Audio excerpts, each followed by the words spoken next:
Consider the determinant of a 3 by 3 square matrix A. It can be determined by expressing it in terms of a second-order determinant. So far, you have learned that the expansion of a determinant of order 3 can be done in 6 ways, each corresponding to the 3 rows and the 3 columns. Here, the expansion of the determinant is along the first row. Observe the first term of the right-hand side of the expression. It is obtained by multiplying the first element, A11, of the first row by -1, whole raised to the power of 1 plus 1, where 1 plus 1 is the sum of the suffixes of A11 and the second-order determinant obtained by deleting the elements of the first row and the first column of matrix A. This second-order determinant obtained by deleting the elements of the first row and the first column of matrix A is known as the minor of A11.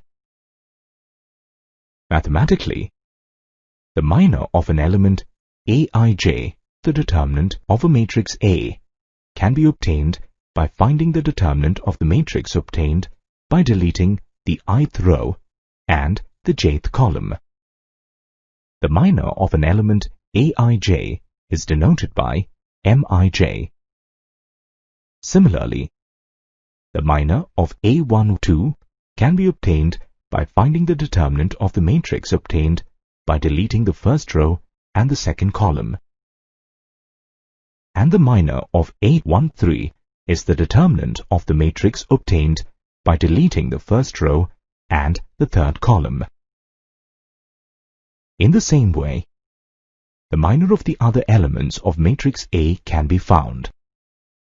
Now, let's get back to the expansion of determinant of A along the first row.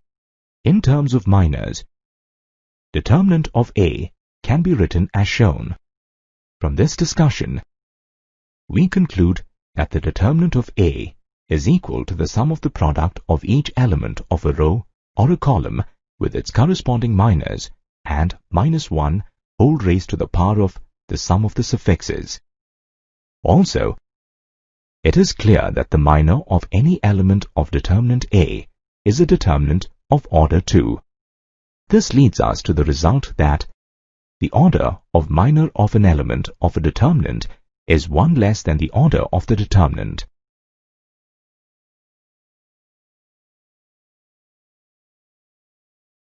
Let's observe the expansion of determinant of A along the first row in terms of minors again carefully.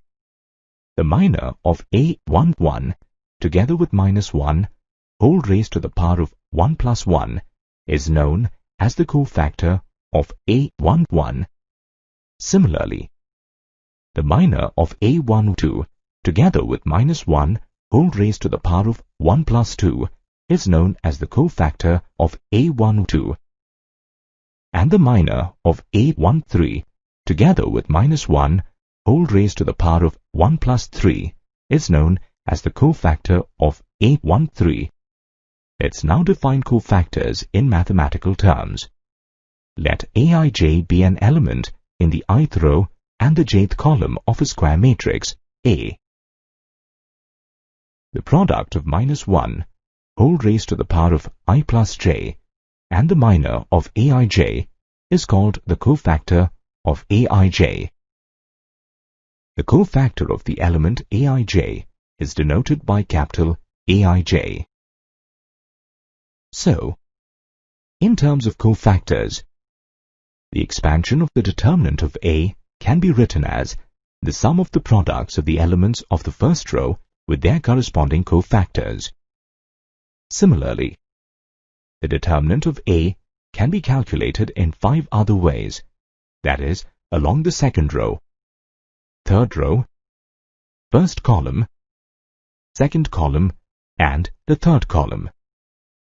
This discussion leads us to a result that the determinant of a matrix is equal to the sum of the products of the elements of any row or column with their corresponding cofactors.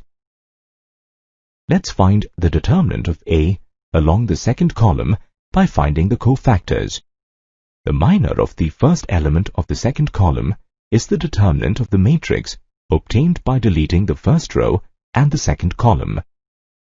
Similarly, the minor of the second and third element of the second column can be determined. Now, the cofactor of the element A12 is equal to the product of -1 whole raised to the power of 1 plus 2 and its minor. Similarly, the cofactor of A22 and A32 can be obtained, which are as shown. Now, as per the definition, the determinant of matrix A is equal to the sum of the products of the elements of the second column with their corresponding cofactors. Substituting the values,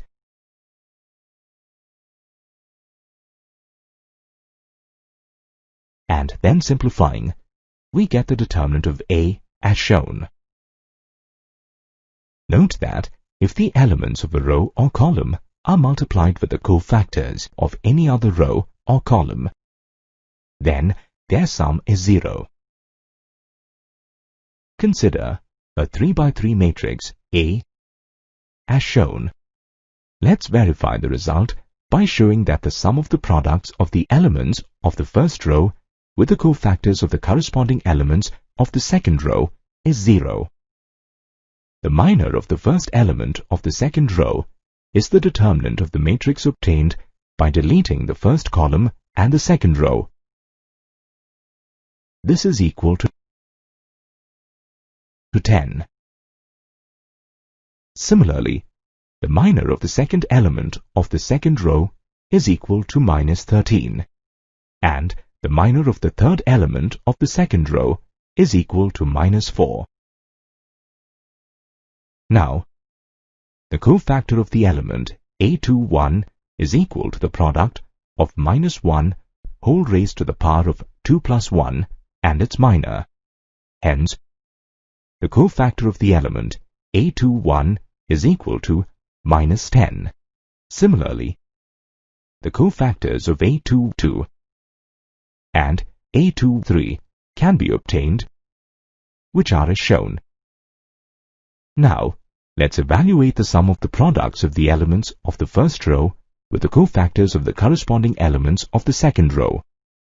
On substituting the values, we get